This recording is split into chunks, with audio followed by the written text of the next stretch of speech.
Shalom, amigos del reino.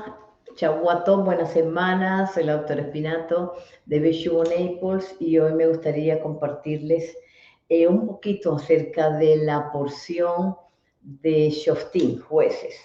Esta porción bien interesante con muchos temas, muchos temas.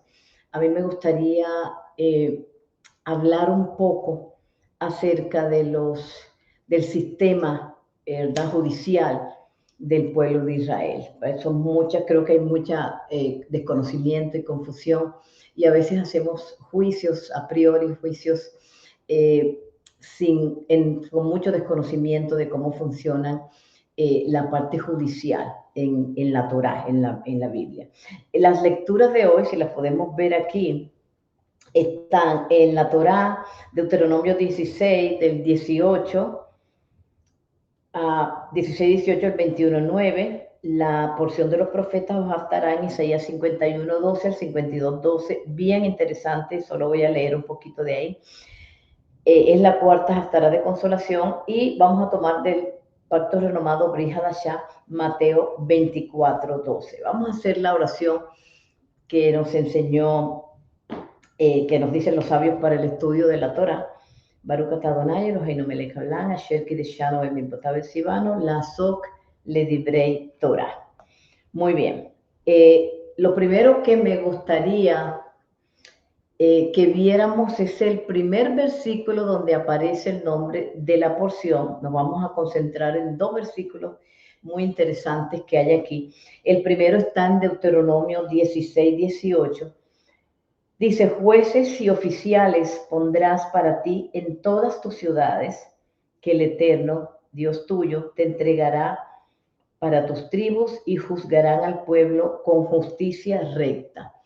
Una de las cosas que me llama mucho la atención aquí es que dice justicia recta, porque cuando hablamos de justicia, pues ya aparentemente estamos hablando de rectitud, pero sin embargo nos dice el versículo que sea una justicia recta.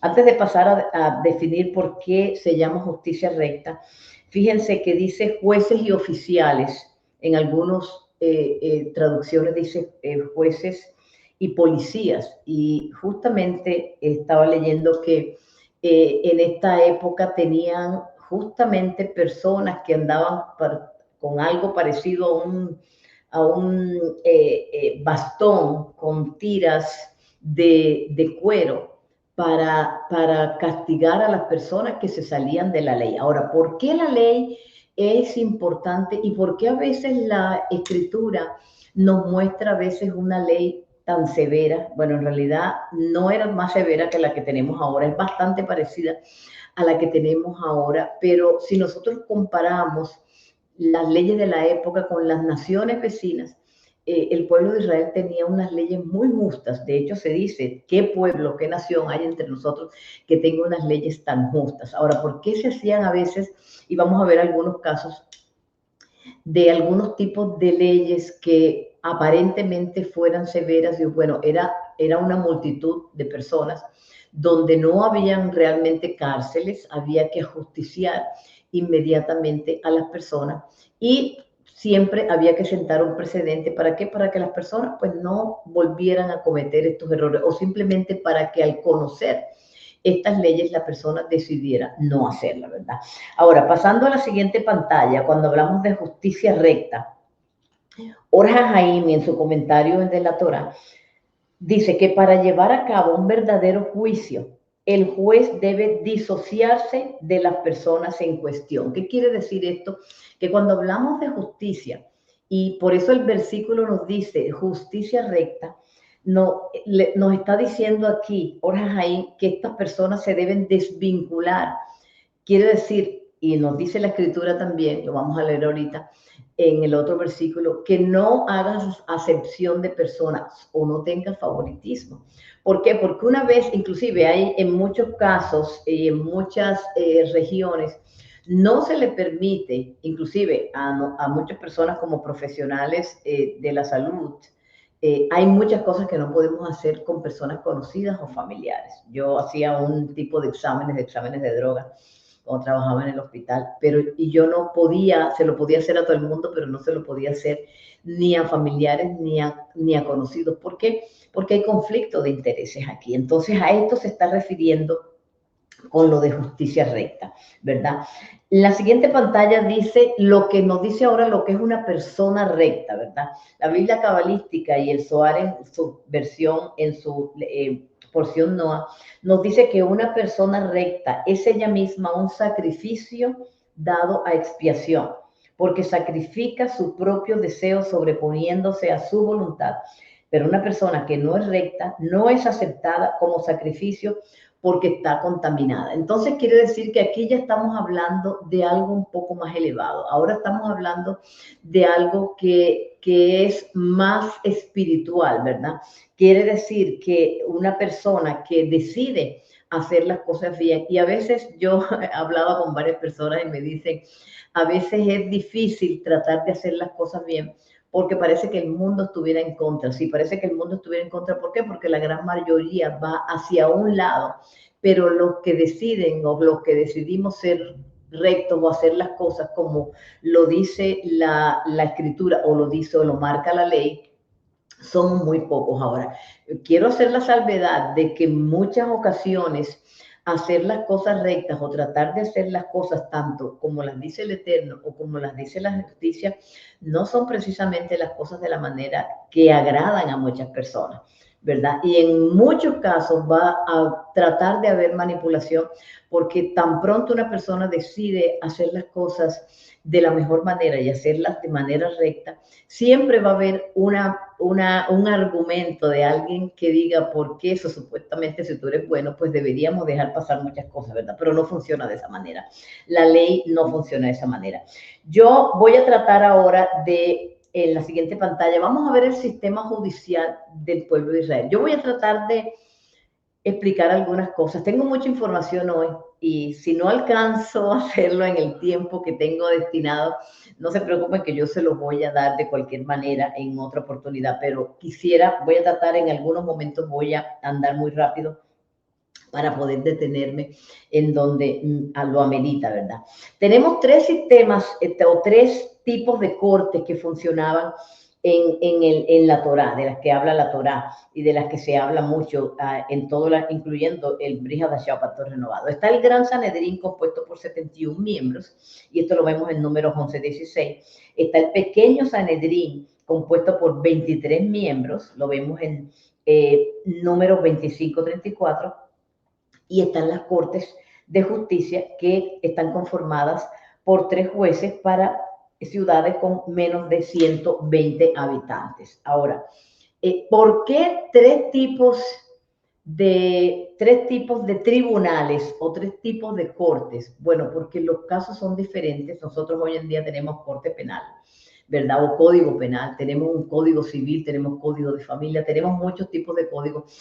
Pues Israel también tenía, y la Torá también tenía sus métodos de llevar a cabo, de juzgar, ¿verdad? Y de llevar a cabo la ley, ¿verdad? De aplicar la ley en estos casos. Y ahora lo vamos a ver en la siguiente pantalla. Vamos a hablar un poquito de qué era el Gran Sanedrín, porque siempre lo escuchamos y a veces las personas se forman un juicio acerca del Sanedrín. Y cuando ustedes vean algunas cosas de las que voy a hablar aquí, ustedes nos vamos a ir inmediatamente, no me voy a meter ahí, pero sí los vamos a conectar un poquito con algunos casos que sucedieron, y entre ellos el caso de Yeshua, ¿verdad? Porque ustedes ahora van a saber por qué se hicieron las cosas de la manera que se hicieron. Por supuesto, hubo algunas cosas que se violaron, pero hubo muchas cosas que sí se hicieron de la manera que lo dictaba o que se podían hacer. El Gran Sanedrín está compuesto por un Nasi, que es el principal de la asamblea,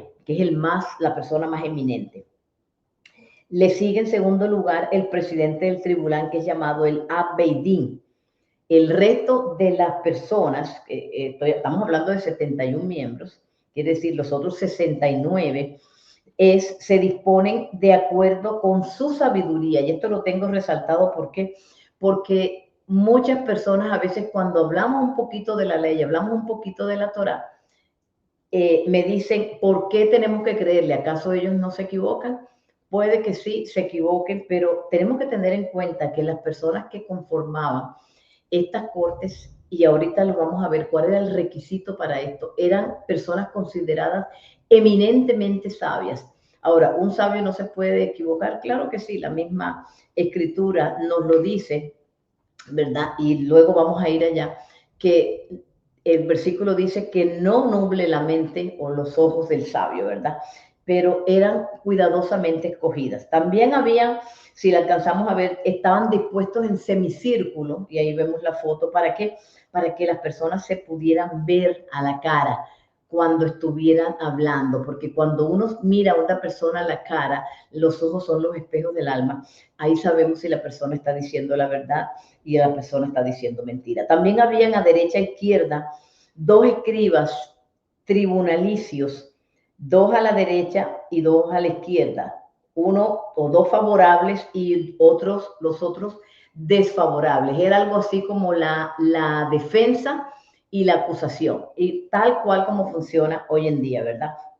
Bien importante porque así se le da el beneficio de la duda a todo lo que se vaya a hacer. El segundo es el pequeño Sanedrín, como dijimos, compuesto por 23 miembros cada uno. Esto se aplicaba o se usaba, también habían en Jerusalén dos de 23 sentados en las puertas a la entrada del monte del templo y a la entrada del patio, pero se utilizaban estos 23, este pequeño Sanedrín de 23 miembros en ciudades de más de 100 habitantes, 120 habitantes, perdón. Y estas personas se colocaban en las puertas de la ciudad. Y, el concepto está basado en Amós 5:15, donde se dice establecer en las puertas de justicia. Ahora, en la Biblia hay un lenguaje a lo largo de toda la escritura, amados, que a veces nosotros desconocemos. Y cuando la Biblia está hablando en algunos casos, en el caso de Job, en el caso de Boaz, en el caso del libro de Ruth, que las personas, había una persona sentada en las puertas de la ciudad, inclusive el Proverbio 31 habla también, su marido se sienta a las puertas de la ciudad, ¿verdad? No está hablando que en realidad las personas se sientan a pasar el tiempo en las puertas de la ciudad. Eran personas miembros de estas cortes de 23 miembros que se colocaban en las puertas de la ciudad. Era el lugar donde funcionaban. Entonces, cuando se está nombrando aquí las puertas de la ciudad, se está hablando de esta corte de 23 miembros que había en algunas ciudades, y en algunas ciudades de menos de 120 habitantes, si lo vemos en la siguiente pantalla, estaban las cortes, ¿verdad?, que funcionaban con 3 miembros. Ahora, estas cortes con 3 miembros tenían una particularidad bien interesante, porque habían 7 calificaciones para escoger a estos jueces, que tenían que tener sabiduría, humildad, temor a Dios, desprecio por la riqueza, lo hablaba Pablo, amor a la verdad, querido por la gente, buena fama, ¿verdad? Y si no había 2 sabios competentes, no se designaba una corte de justicia o un Sanedrín de este tipo en esa ciudad, ¿verdad? Tenía que haber, ¿verdad?, por lo menos 2. Entonces era un requisito.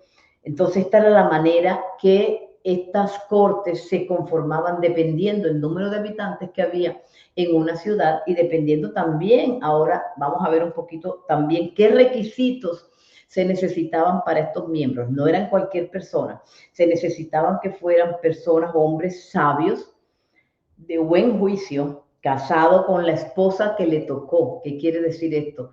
Si le tocó una esposa buena, buena; si le tocó una esposa no tan buena, tenía que quedarse con esa. ¿Por qué? Porque si este hombre, que era un juez, no podía solucionar los problemas de su casa, mucho menos podía solucionar los problemas ajenos. Así que tenía que poner orden en su casa y saber manejar la situación, aun cuando no tuviera una buena esposa o unos buenos hijos, ¿verdad? Debía ser erudito en la Torá, maduro, no Maduro el presidente de Venezuela, sino de edad madura, no podía ser un joven.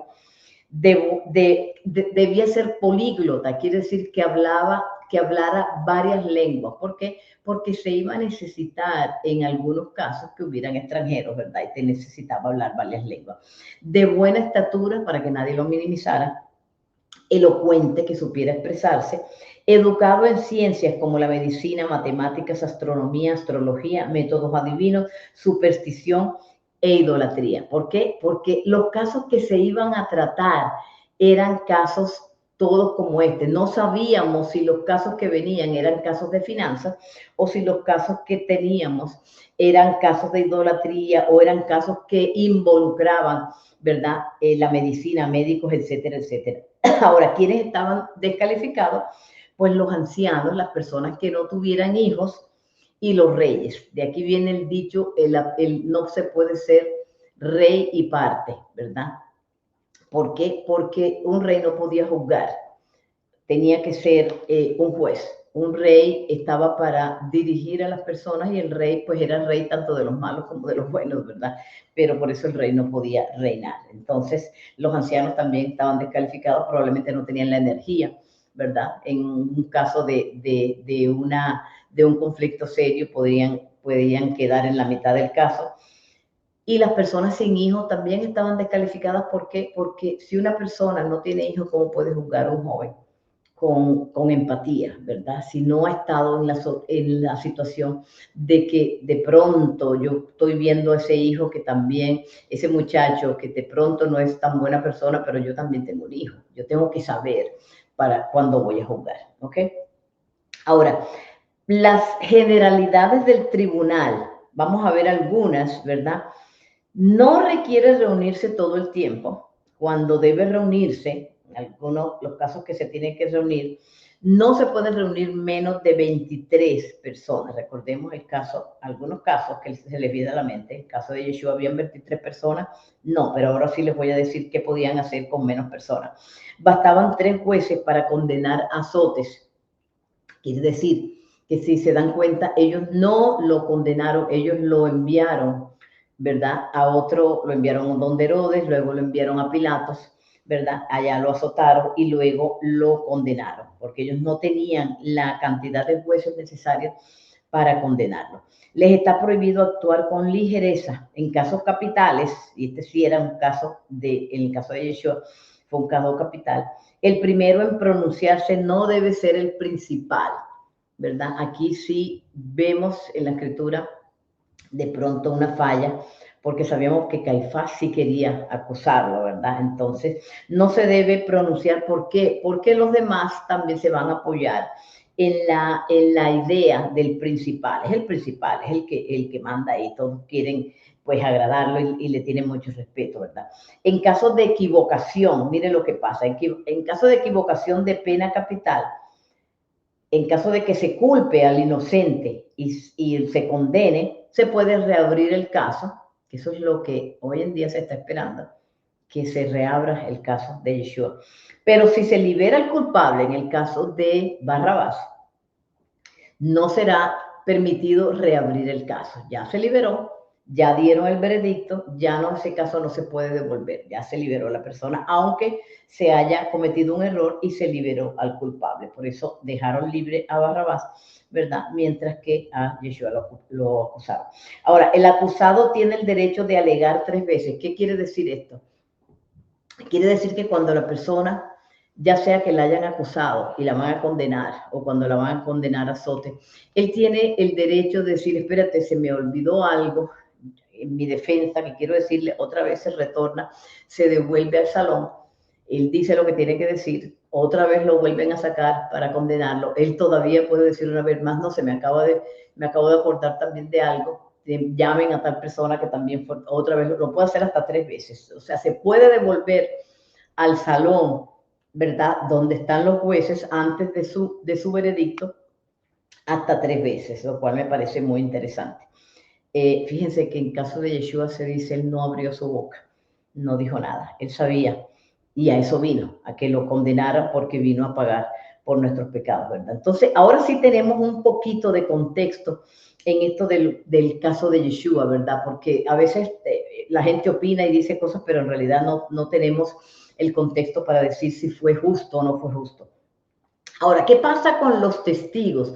Porque también hay leyes para los testigos. En el caso de los testigos, Los testigos deben ejecutar la pena. Quiere decir que si una persona atestigua y dice que yo fui testigo de tal cosa o lo traen como testigo, fíjense que en el caso de la mujer adúltera, Yeshua les dice, el que esté libre de pecado tire la primera piedra. ¿Por qué tire la primera piedra? Porque las personas que encontraron o que dicen que son testigos de que la mujer estaba en adulterio, ellos son los que tienen que ejecutar la pena de muerte, la lapidación de la mujer, porque él sabía que pues la mujer al parecer no era culpable, ¿verdad? Al menos debían traer a los dos, se tenía que traer a los dos, pero nadie tiró la piedra. ¿Por qué? Porque en este caso el testigo es el que debe ejecutar. ¿Por qué se hace de esta manera? Porque la persona tiene que pensarlo bien antes de ejecutar esta pena, antes de decir yo soy testigo, porque si no cualquiera aparecería como hoy en día cualquiera dice soy testigo, cualquiera, y a cualquiera le creen. Pues en esta época, cuando se hicieron estas leyes, el testigo, ser testigo era algo muy serio por varias razones. Una de ellas porque tenía que aplicar la pena de muerte. Era la primera persona que ejecutaba. No había un verdugo, la posición de verdugo no la tenía nadie, así que el testigo era quien lo hacía. Pero también los testigos se intimidaban y se les hacía una investigación exhaustiva, muy rigurosa, para ver si era verdad lo que estaba diciendo. Y en caso de haber un testigo falso, el testigo, y esto es bien interesante porque el testigo tenía que recibir la pena que él deseaba para la persona, y por eso fue un testigo falso para la persona condenada. Esto es una medida que creo que hace que la gente lo piense dos veces, porque si se descubre, y otra cosa que tenía la ley, es que si había un grupo de testigos, todos estos testigos actuaban como uno solo, ¿verdad? Todos estos, aunque fueran 4, 3, 10, si uno fallaba, si se descubría que un testigo era falso, todos los demás quedaban descalificados. Entonces, esto es una medida bien interesante porque no cualquiera podía ser testigo, no cualquiera podía aparecer así nomás y decir yo fui testigo, yo lo vi o yo lo quiero acusar. Inclusive no eran aptos para testigos las personas que tenían desconocimientos bíblicos o de la Mishnah, ¿verdad? O tenían algún antecedente, y al condenado, una vez que se condenaba, se le ordenaba decir que mi muerte sirva de expiación a todos mis pecados. Entonces, como nos damos cuenta, es una serie de métodos, ¿verdad? Muchos parámetros para formar una ley. Ahora, ¿cuál es el problema que nosotros tenemos hoy? ¿Por qué yo traigo este tema? Y justamente el nombre del tema es problemas de autoridad, ¿verdad? Porque uno de los grandes problemas que creo que tenemos las personas son problemas de autoridad. Y al final nos vamos a dar cuenta, problemas de autoridad, ¿a qué? ¿Verdad? Cuando nosotros vemos todas estas leyes y cuando nosotros entendemos un poquito mejor el contexto en el que se mueve la escritura, que aparte de que es un libro espiritual, también es un libro de leyes, porque eso es lo que nos enseña la Torá. El problema es que nosotros no queremos tomar, por ejemplo, los mandamientos, que es lo que siempre hemos dicho nos acerca a Dios, nos ayuda a actuar mejor, nos ayuda a ser mejores personas, ¿verdad? Y ya aquí estamos fallando porque aquí no estamos aceptando ya la ley de Dios. Ahora, vamos a revisar algunas sentencias para mirar cuántas personas se necesitaban o cuántos jueces se necesitaban para este tipo de sentencias. En los casos contra la propiedad, por ejemplo, se necesitaban solo 3 jueces. En los casos de la remoción del zapato, ¿recuerdan cuál es la remoción del zapato en el libro de Ruth? Cuando hacen la transacción, Boaz con su primo y se quita el zapato, ¿verdad? Para él poder redimir a Ruth, esto se le llama la remoción. O sea, ahí se necesitan solo 3 jueces. ¿Por qué? Porque esto no involucra algo penal, no involucra la sangre, no involucra una pena de muerte. Pero en los casos que envuelven pena de muerte, ahí se necesitan al menos 23 jueces.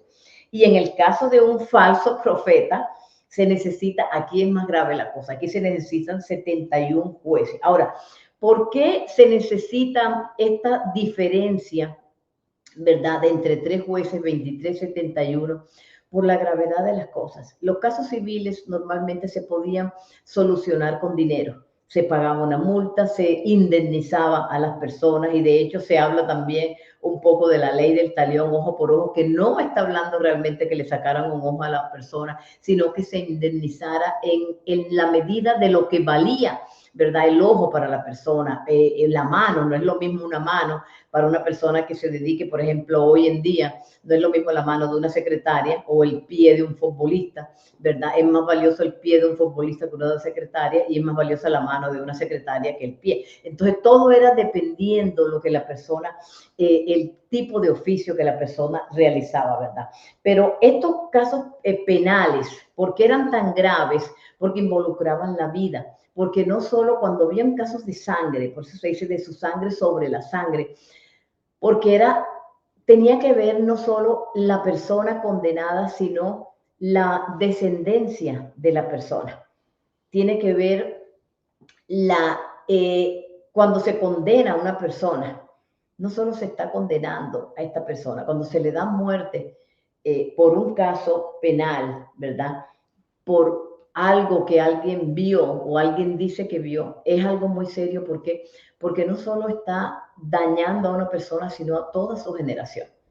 Y volvemos a decir, el caso de Caín y Abel, cuando Caín mata a Abel, no solo mató a Abel, mató a toda la generación que venía detrás de Abel. Y podían ser de Abraham, fueron muchos, muchos, muchos que no alcanzan a contarse como las estrellas del cielo. Entonces, una sola persona que tú dañes o sola persona que dañemos con un falso testimonio, vamos a dañar a toda una generación. Y hoy en día se conocen muchos casos.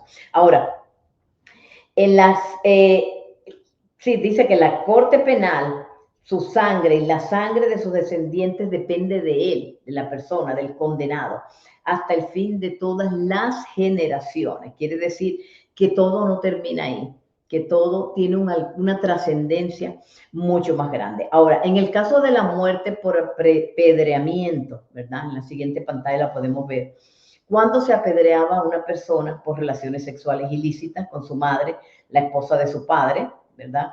Sea su madrastra, la nuera, con otro hombre o con la persona que estaba con otro hombre, o sea, una adúltera, o que estaba con un animal.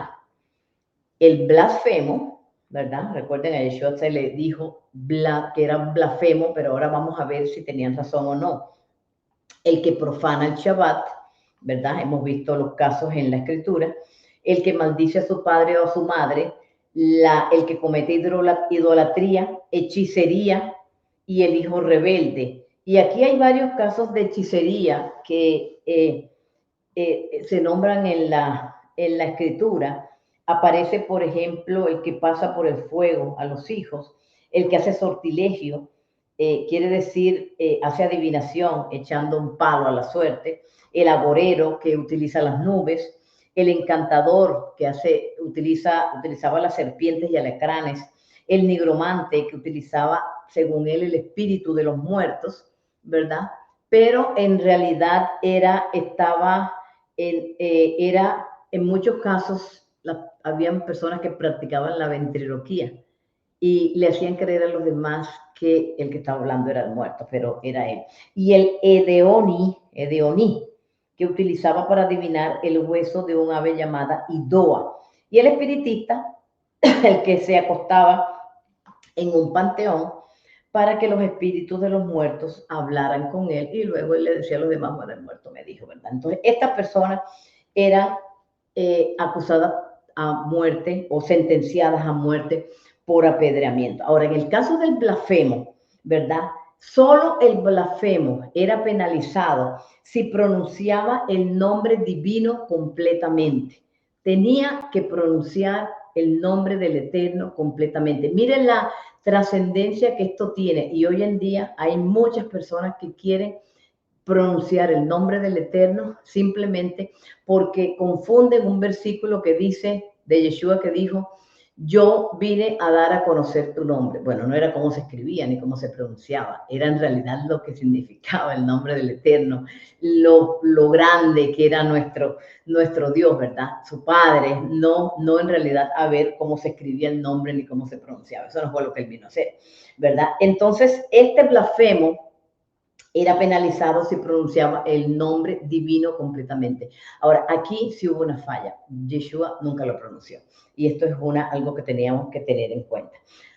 Ahora, el siguiente versículo que quiero ver, que quiero que revisemos, es Deuteronomio 16, 19, y dice, no corromperás la justicia, no favorezcas a conocidos, ¿sí? Que hablamos de eso, el juez se tiene que disociar de los conocidos, ni acepte soborno, porque el soborno ciega los ojos de los sabios y pervierte las palabras justas. O sea, les dije anteriormente que los sabios, por muy sabios que sean, sí pueden caer, pero aunque las personas eran escogidas de la mejor manera. Ahora, hay varias cosas que quiero resaltar aquí, y una de ellas es la palabra soborno.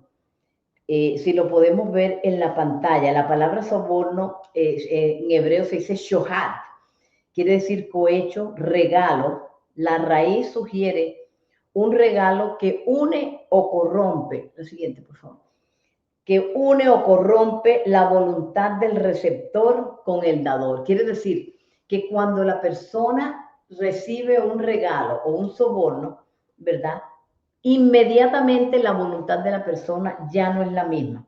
El Talmud en Kesubot 105b define el poder del soborno y explica que la persona que acepta un soborno se hace una con el dador, se unen, las almas se unen, ¿verdad? Con el soborno y se hacen un solo individuo, una unidad, alejándose de la voluntad de Hashem. ¿Qué quiere decir esto? Que cuando una persona hace un regalo, un soborno, fíjense que cuando las personas se portan mal, a veces a los esposos, a veces viendo a la esposa con qué, con un regalo. Cuando tú quieres hablar con alguien, algo importante, ¿qué le llevas? Un regalo. ¿Por qué? Porque tú quieres suavizar a la persona. Pero aquí sucede algo más profundo todavía, porque aquí las almas de las personas, de la persona que acepta un regalo, que acepta un soborno, es por esto que cuando en el caso de Rebeca, ¿se acuerdan el caso de Rebeca con el siervo que Abraham envía? Lo quieren invitar a comer y él dice, no, yo tengo que venir a hacer lo que vine a hacer. ¿Por qué? Porque una vez que tú participas del regalo, de la invitación, de la comida, ¿verdad? Y algunas personas se dice que el pez muere por la boca, algunas personas a veces por la comida es la parte más fácil de caer. Cada persona tiene lo suyo, de hecho hay personas que dicen toda persona tiene un precio, pero y algunas personas son especialistas en encontrar cómo yo hago caer, cómo hablando esta persona, cómo la tengo en mi mano. Hoy en día, los casos de corrupción más grandes que se ven son precisamente por esto, por sobornos, por regalos, que una vez que se acepta, ya la persona no puede echarse atrás. Porque no es simplemente un caso de un regalo que se puede devolver o se puede pagar. No, el problema es que las almas se unen y se forma una unidad con esta persona y la persona pierde su voluntad y se aleja de la voluntad del Eterno. Quiere decir que ahora ya no prima la voluntad del Eterno, ahora prima la voluntad de la persona que dio el regalo. Mire qué interesante esto. El Peleyo dice que el que recibe un regalo debe tratar de profundizar y entender cuál es la intención del dador. ¿Por qué me lo está dando? ¿Verdad? ¿Por qué esta persona me quiere dar un regalo? ¿Cuál es su intención? ¿Verdad? Sobre todo si estoy en una posición de autoridad. Y Barbara Ronson, en su libro The Women of the Torah, Las Mujeres de la Torah, dice que el sabio es aquella persona que conoce las consecuencias de sus actos. Y fíjese que cuando veíamos el versículo, no lo tienen que poner, pero cuando decía que no favorezcas a conocidos ni aceptes soborno, porque el soborno ciega los ojos de los sabios. O sea que si esta persona es sabia de verdad, va a evitar el soborno, porque el sabio es aquella persona que sabe cuál es la consecuencia de sus actos. Sabes que el día que lo aceptes, ese día ya tu voluntad no va a prevalecer, ¿verdad? Muy interesante. Ahora, otra palabra que vamos a tener en cuenta es la palabra justicia, que es tzedek, ¿verdad? Y justicia tiene que ver también con quién es justo. Y justo es aquel que se esfuerza por establecer lo que es correcto, aquel que es saturado con la Torá y posee dentro de él instrumento para acertar un golpe mortal al Yetzer Hará, la inclinación al mal. Algunas definiciones de otros sabios dicen, justo es aquel que se apega a las leyes divinas. Entonces, esto es bien interesante porque esta persona justa es una persona que se esfuerza, ¿verdad?, por vencer el Yetzer Hará. Es una persona que se fortalece espiritualmente para no ceder a, en el caso que hemos hablado, en caso del soborno. Dice la enciclopedia judía que en cada generación existen 36 justos en el mundo, conocidos también como nistarim o anónimos. Quiere decir que hay personas anónimas que nadie conoce, que son justos. Probablemente usted tenga uno cerca en su casa, de su barrio, que sostienen todo el mundo en el que están dispersos y por cuya causa el mundo escapa de la destrucción.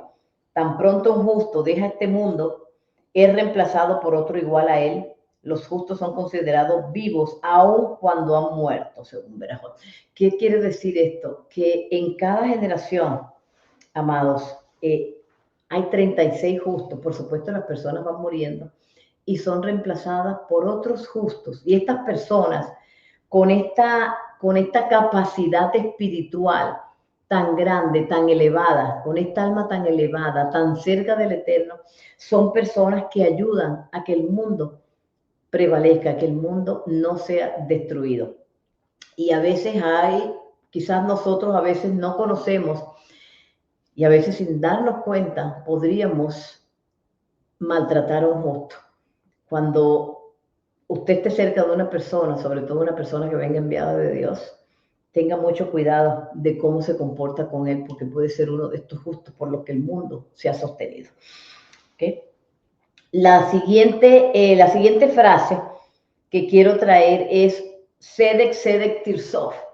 Justicia, justicia perseguirás. Y esta frase es considerada como la columna vertebral, ¿verdad?, del pueblo de Israel, porque en esto se basa todo, en buscar la justicia, perseguir la justicia. Dice el rabino Bernstein en una de sus clases de la yeshiva que una de las cosas que hizo, ¿verdad?, que el pueblo se fuera al exilio precisamente fue la justicia. Se olvidaron del Shemitah, ¿verdad? Y Deuteronomio 16:20 dice la justicia perseguirás para que vivas y tomes posesión de la tierra. Quiere decir que es un acto de vida o muerte. Porque sí, para que viva, quiere decir que es de vida o muerte. La palabra lotate quiere decir no torcerás o inclinarás. Inclinar quiere decir inclinar el juicio, implica desviar la balanza de la equidad absoluta. Equidad, no igualdad. Equidad, darle a las personas lo que las personas merezcan, lo que las personas merecen. Y la siguiente frase, que es no favorezcas a conocidos, que aparece también en el versículo 19, Takir Panim, se refiere exactamente a reconocer los rostros. ¿Por qué? Porque en el pensamiento judío el rostro representa la identidad externa y a veces uno de los problemas que nosotros tenemos, hermanos, ¿sabe qué es? ¿Cuál es? Que nosotros a veces nos guiamos por los rostros. Nosotros no, por supuesto, no podemos ver el interior de las personas, pero a veces somos muy rápidos para juzgar porque nos guiamos por los rostros y a veces nos dejamos engañar más fácilmente. El Ramjal, en su libro En el Camino del Justo, dice que no somos de este mundo. El hombre fue dotado de un alma muy elevada para este mundo y nuestro objetivo no es este mundo, sino el mundo venidero. Por lo tanto, el alma fue creada con un propósito que se ajusta a su naturaleza y le es deseable. ¿Qué quiere decir esto? Nosotros, hermanos, tenemos mucho más que la parte física, ¿verdad? Y no estamos aquí simplemente para quedarnos aquí en este mundo. Tenemos un trabajo que hacer. Y parte de este trabajo tiene que ver con la autoridad. ¿Por qué? Porque algunos de los problemas que nosotros tenemos tienen que ver con la autoridad. ¿Por qué? Porque primero que todo no queremos recibir la instrucción del Eterno, que es el cumplir los mandamientos, ¿verdad? El rabino Bernstein nos dice, me voy a adelantar porque era el último que tenía, dice, para practicar la justicia es necesario conocerla y para conocerla se necesita estudiarla. ¿Qué hacía la siguiente? ¿Qué hacía la siguiente? ¿Qué hacía el pueblo de Israel cuando se fue al exilio? Hacer escuelas, estudiar la Torá, ¿verdad? ¿Por qué? Porque necesitaban volver a conocer la Torá para poder alcanzar la justicia, porque habían sido exiliados precisamente por violarla. Todos los problemas que nosotros tenemos en la vida, casi siempre, creo que siempre todo es por algo que hemos violado, algo que no hemos hecho bien. De hecho, hay un versículo que dice, no hay maldición sin transgresión, ¿verdad? Y el versículo anterior a este, la pantalla anterior que me adelanté, tengo a Mateo 24:12, que dice lo siguiente, que dice que el amor de muchos en los últimos tiempos, está hablando Yeshua en Mateo 24, de que habrá guerras y rumores de guerras, que habrán terremotos, es lo que está pasando ahora también. Pero dice, y el amor de muchos se enfriará. Y me gusta esta versión del Nuevo Testamento judío que dice, se enfriará por distanciarse cada vez más de la Torá. En muchas versiones dice, por culpa de la iniquidad, pero el inicuo es aquel que no tiene la Torá. Entonces, ¿qué podemos nosotros entender de aquí, hermanos? ¿Cómo sabemos nosotros que nosotros tenemos problemas con la autoridad? Nosotros tenemos problemas con la autoridad cuando nosotros rechazamos la ley de Dios, cuando nosotros no queremos cumplir los mandamientos del Eterno, cuando nosotros estamos en contra de la cabeza, ¿verdad? No nos gusta, no necesitamos un rabino, no quiero hacer lo que mi maestro me dice, no estoy de acuerdo, no quiero hacer con lo que dice mi líder, no me gusta lo que me dice mi jefe, no me gusta lo que me dicen mis padres, no me gusta, o sea, son problemas de autoridad. Y cuando hay problemas de autoridad es porque hay algo en nuestro interior, hay una raíz, las cosas no vienen a nosotros simplemente porque sí, las cosas vienen porque hay una raíz dentro de nosotros, ¿verdad?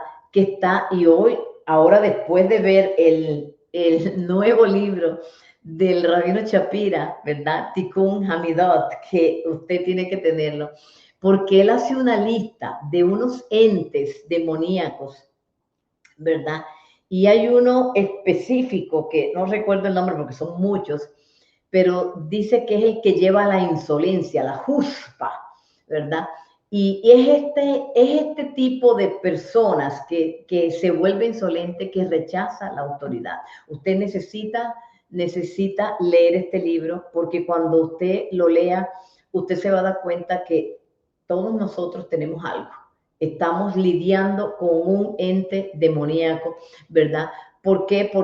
Porque son seres, entidades espirituales que quieren romper la conexión que nosotros tenemos con el Eterno, que quieren hacernos caer, que quieren hacernos pecar, que quieren arrebatarnos lo que tenemos. Y uno de estos es precisamente que viene en contra de la autoridad. Cuando nosotros estamos con este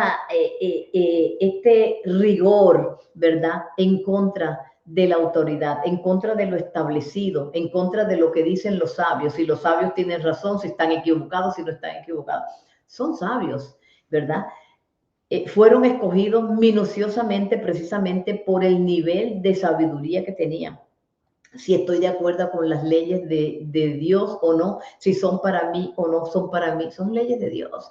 ¿verdad? Si las personas que tengo en la cabeza, que tengo por cabeza, tienen razón o están en lo correcto, entonces, ¿por qué estás con ellas, verdad? Vamos a tratar de revisarlos, ¿verdad? ¿Cuál es esta reacción en contra de la autoridad y cuál es la verdadera raíz? Quizás ha sido un problema familiar con nuestro padre. Casi siempre los problemas de autoridad se reflejan en problemas con nuestros padres, ¿verdad? ¿Cuál es la verdadera razón, verdad? Como dice el rabino Bernstein de bendita memoria, lo vuelvo a decir, para practicar la justicia es necesario conocerla. Y para conocerla se necesita estudiarla. ¿Cómo vamos a buscar la justicia si nosotros no conocemos los mandamientos de Dios? La única manera de nosotros fallar, de nosotros quebrantar la ley es precisamente por desconocimiento, porque no conocemos los mandamientos de Dios. Pero una vez que lo comencemos a estudiar, una vez que los comencemos a practicar, estoy segura que vamos a comenzar a hacer las cosas mejor de la manera que lo veníamos haciendo. Hermano, este es mi mensaje para hoy. Que el Eterno los bendiga, que el Eterno los guarde y que el Eterno les dé un espíritu, ¿verdad? Que les ayude a lidiar con ese espíritu que está en contra de la autoridad y que aprendamos a guardar las leyes del Eterno para que nos vaya bien y tengamos larga vida. Shalom, que tengan una buena semana.